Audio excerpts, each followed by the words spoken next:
தினகரன் அதிமுகவில் இணைந்த பிறகும் கூட ஓபிஎஸ் நிச்சயமாக வருவார். அவருடையான இந்த பேச்சுவார்த்தை தொடர்ச்சியாக நடைபெற்றுக் கொண்டிருக்கிறது. எனவே அவர் நிச்சயமாக அதாவது எங்களுடைய இந்த இந்திய கூட்டணியில் அவர் பணியாற்றுவார் என்று கோரிக்கையில் வைக்கப்பட்ட நிலையில் அதை முழுமையாக தற்போது நிராகரித்திருக்கிறார்.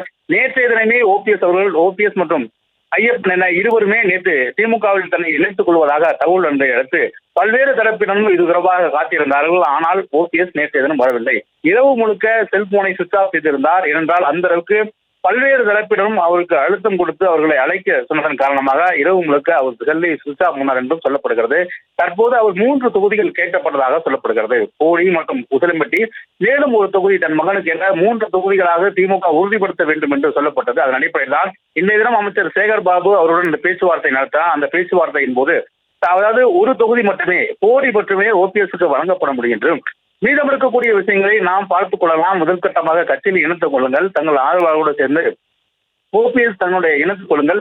எனவே அது தொடர்பாக நாம் மீண்டும் பார்த்துக் கொள்ளலாம் என்று சேகர் பாபு கூறியதாக சொல்லப்பட்ட நிலையில் தற்போது இன்னும் சற்று நேரத்தில் அவர் முதலமைச்சரை சந்தித்து அறிவாலயத்தில் சேர இருக்கிறார். அது மட்டுமல்ல, ஓபிஎஸ் ஆதரவாளர்கள் இன்று காலை முதலே தொடர்ச்சியாக அறிவாலயத்திற்கு வந்தவண்ணம் இருக்கிறார்கள். ஓபிஎஸ் இன்று சேருவாரா சேரமாட்டாரா என்று பல்வேறு கேள்விகள் இருந்தது. முதலமைச்சருக்கு இன்று கோவையின் ஒரு முக்கியமான நிகழ்ச்சியாக அவர் செல்ல இருக்கிறார்.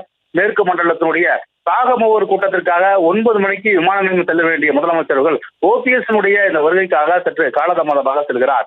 ஓபிஎஸ் வருகை திமுகவிற்கு எந்த அளவுக்கு சாதகமாக இருக்கும் என்றால், கடந்த தேர்தலில் மிகப்பெரிய ஒரு சாதகமான ஒரு சூழ்நிலை உருவானது.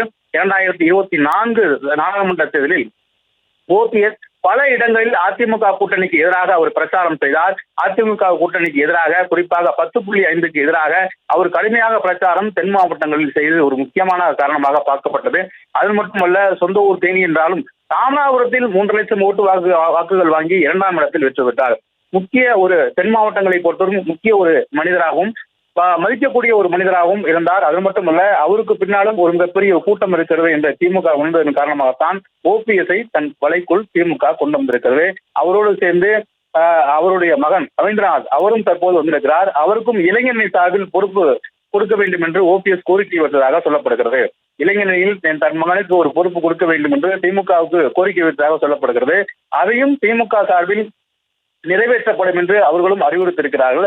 அதன் அடிப்படையிலே தற்போது ஓபிஎஸ் இன்னும் சற்று நேரத்தில் முதலமைச்சர் சந்தித்து பேச இருக்கிறார். அப்போது அவர் திமுகவில் தன்னை இணைத்துக் கொள்ள இருக்கிறார். ஓபிஎஸ்ஐ பொறுத்தவரைக்கும் திமுகவில் தன்னை இணைத்துக் கொள்ள மாட்டார்.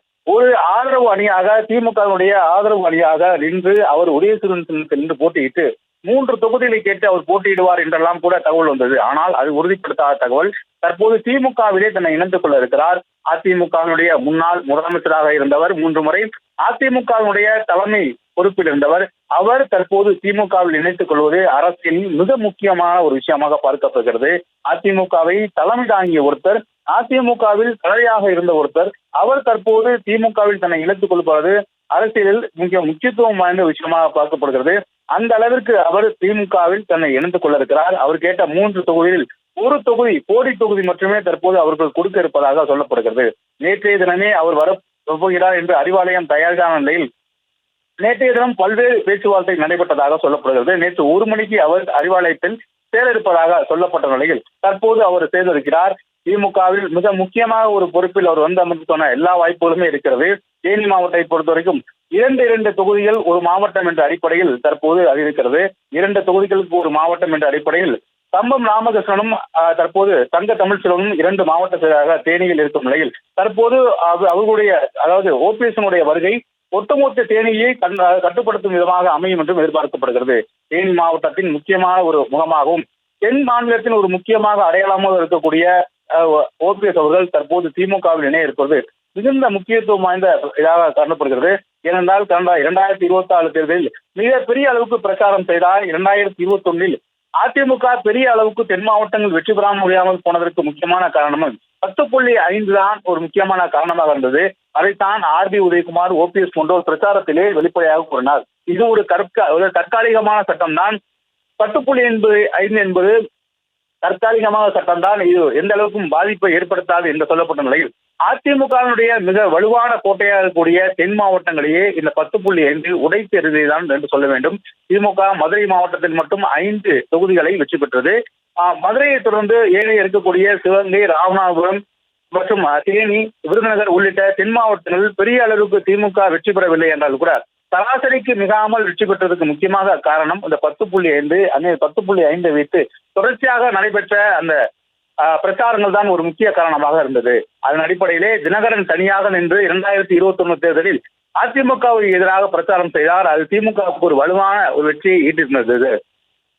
ஓபிஎஸ் அவர்கள் அதிமுகவில் இருந்தாலும் கூட தினகரன் 2021 கடுமையாக பிரச்சாரம் செய்தார். அப்போது 10.5 கொடுத்ததற்கு எடப்பாடி பழனிசாமி அவர்கள் தான் முக்கியமான காரணம். அவர் தான் தீர்மானம் கொண்டார். எனவே அவருக்கு எதிராக நாம் ஒன்றிணைக்க வேண்டும், அவருக்கு போராட்டம் செய்ய வேண்டும் என்றெல்லாம் அறிவித்த நிலையில் அது ஒரு முக்கியமான காரணம். சராசரியாக 2021 சட்டமன்ற தேர்தலில் 21 தொகுதிகளில் தினகரனுடைய வெற்றி வாய்ப்பை தினகரன் தீர்மானித்தார். அதாவது 21 தொகுதிகளில் வெற்றி வாய்ப்பை தினகரனே தீர்மானித்தார். அந்த அளவுக்கு 5000 வாக்குகள் 10,000 வாக்குகள் என்று தினகரன் எடுக்கப்பட்ட நிலையில் அந்த இடங்களில் வெற்றி தோல்வியை 21 தொகுதியில் 5000 வாக்குகள் மட்டும்தான் நிர்ணயித்தன. 5000 வாக்குகள் மட்டும்தான் வெற்றி தோல்வியை நிர்ணயித்த நிலையில் தினகரனுடைய பங்கு மிக முக்கியமான பங்காக பார்க்கப்பட்டது. இந்நிலையில் தினகரன் அதிமுகவில் தற்போது கூட்டணியில் சேர்ந்த நிலையில் ஓபிஎஸ்ஐ வைத்து அதே போன்ற ஒரு பிரச்சாரத்தை முன்னெடுக்க திமுக முன்னெடுத்து இருக்கிறார்கள்.